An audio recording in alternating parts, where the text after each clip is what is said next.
Dan saya percaya jika seorang bapak berperan di dalam pendidikan anak, anak-anak akan tumbuh sehat. Karena ternyata ketiadaan peranan bapak itu menimbulkan masalah dalam keluarga dan juga dalam masyarakat. Ada penelitian yang dilakukan di Johns Hopkins University di Amerika Serikat yang menunjukkan bahwa gadis remaja yang hidup di dalam keluarga tanpa ayah, 60% cenderung melakukan hubungan seks sebelum menikah dibandingkan mereka yang hidup dalam keluarga yang lengkap. Karena ketika bapak tidak hadir atau bapak tidak berperan, maka seorang gadis dalam keluarga, anak wanita akan mencari figur bapak. Dan seringkali dia tidak bisa membedakan antara cinta sejati dan nafsu. Cinta dia artikan sebagai seks, sehingga 60% kemungkinannya mereka akan melakukan seks pranikah bila dibandingkan dengan keluarga di mana ada bapak yang berperan.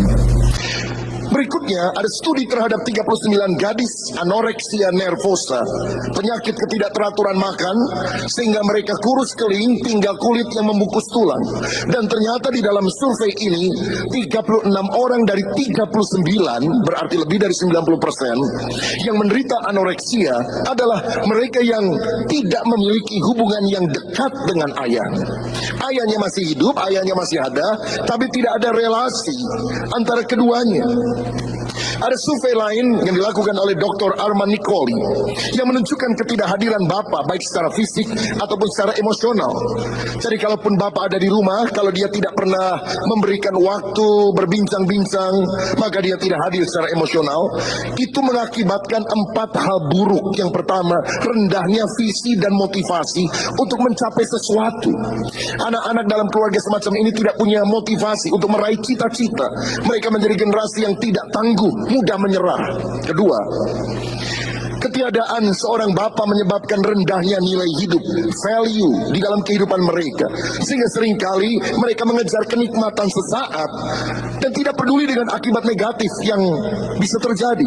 Free sex, dan tiba-tiba mereka hamil dan bingung, berusaha mengaborsi. Karena apa? Nilai kehidupan mereka sangat rendah. Ketiga, ketidakhadiran bapak secara fisik dan emosional mengakibatkan rendahnya gambar diri. Banyak orang menjadi minder, tidak percaya diri, tidak ada self confidence dalam kehidupannya. Karena bapak adalah figur pertama yang harus dihargai, dan ketika dia tidak temukan figur itu, maka dia menjadi minder. Dan yang keempat, tingginya angka kenakalan karena pengaruh kelompok. Bahkan di usia remaja mereka ada yang melanggar aturan hukum, melakukan tindakan kriminal karena keluarga tidak berperan, sehingga komunitas yang mengarahkan mereka. Jadi 4 akibat negatif ini, 3 rendah, 1 tinggi. Apa yang rendah?